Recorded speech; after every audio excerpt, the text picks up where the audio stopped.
Hey everybody, welcome back to the channel. Today we're going to be talking about the film Opus, but before we get into that, remind you guys to please like, subscribe, hit the notification bell, follow me on all my socials, Instagram, Twitter, do all that stuff. All those links will be in the description below. With that being said, let's get into the video. Now the film Opus is about a writer named Ariel who goes to a compound that is the home of a pop star, Alfred Moretti, played by John Malkovich, and they invite a group of journalists and writers to come to his compound in the middle of nowhere, and they go and listen to this album. But our writer is seeing all weird things going on, little like weird coincidences, and people start going missing and start asking all these questions and everything. And it's an interesting premise to start with. I really didn't know anything about this movie. I did see a trailer for it in the theater when I forgot what movie I was watching, but I was watching some movie and I saw it in the theater and it seemed interesting. It was the way they were framing it in the trailer. It felt geared more towards horror. That's what looks like what they were going for.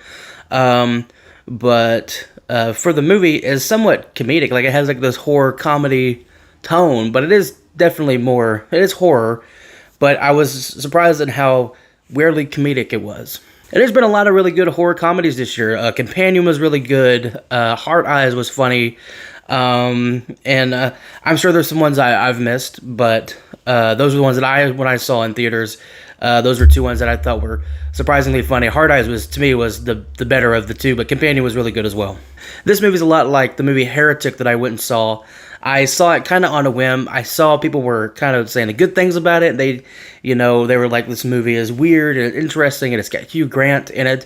So I took a chance on it, and I really dug that movie. It was probably one of my favorite, if not my favorite movie of last year. And this one definitely is another one of those movies where it's weird. Like, I didn't think that this would be the kind of movie that I'd be into, but it's a lot of talking. It's a lot of people just talking and, getting into situations that are uncomfortable and being around people who are uncomfortable and weird. John Malkovich, specifically in this movie, is a pretty interesting character. He's very much the Jim Jones of the Jonestown group that he has made for himself. He's recruited all these people from different walks of life, found them and say, hey, you should come live with me, and, kind of gas them up in a way. And yeah, he's kind of made this whole community out in the middle of the desert. And these are the people who only really know where he's been and what he's been up to for like the last 20-something years.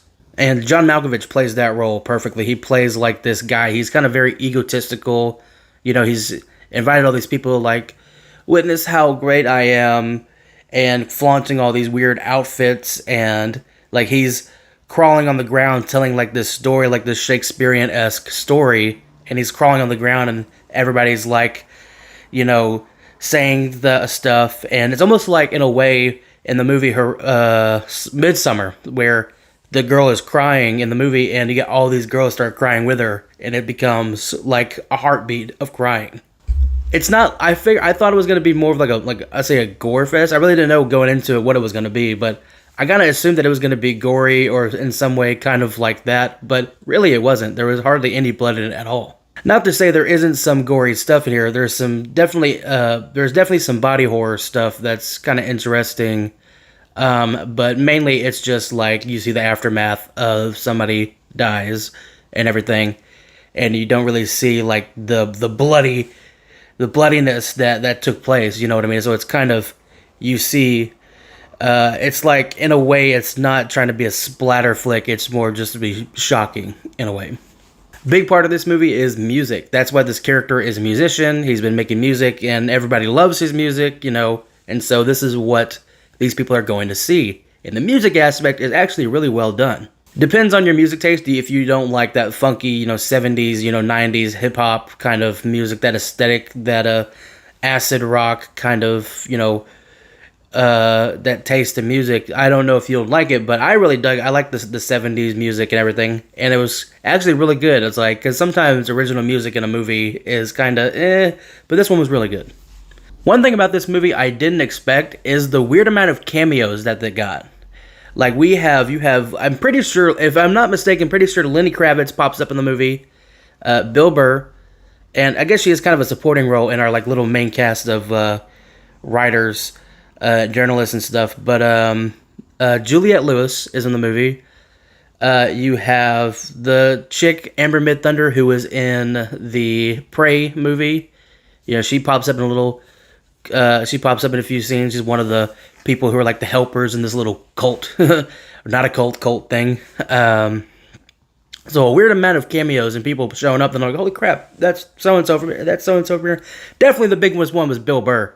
They just pop up in this movie, and it was like this was like probably a 15-minute, 20-minute thing he probably did on a podcast somewhere, and he was like, yeah, we'll put in the movie, and it's not just like a little thing in the background. No, it gives you like a 2 minutes of him talking about the main character and stuff like that. So it's actually pretty cool to see that. Now I don't know, I didn't look it up, but I don't know if this movie is streaming anywhere now. I don't think it's in theaters. This movie's been out for a little bit. But I recommend checking it out. If you haven't seen it, find it on streaming. Go buy it. I'd buy it. I need to buy Heretic because I really dug that movie. But I definitely go out and buy this one. For me, it's go out and buy it. But if you want to see a movie that's kind of a thriller cult that deals with cults and stuff like that, and you like 70s pop music, then I think it's fun to check out. So that's my thoughts on Opus. What do you guys think? Let me know what your thoughts are in the comments below. As always, thank you for watching the video, and I will see you in the next one. Bye.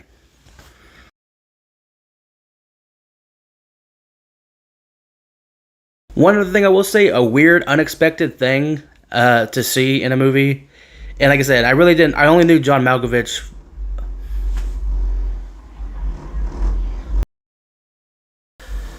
Blasting their speakers.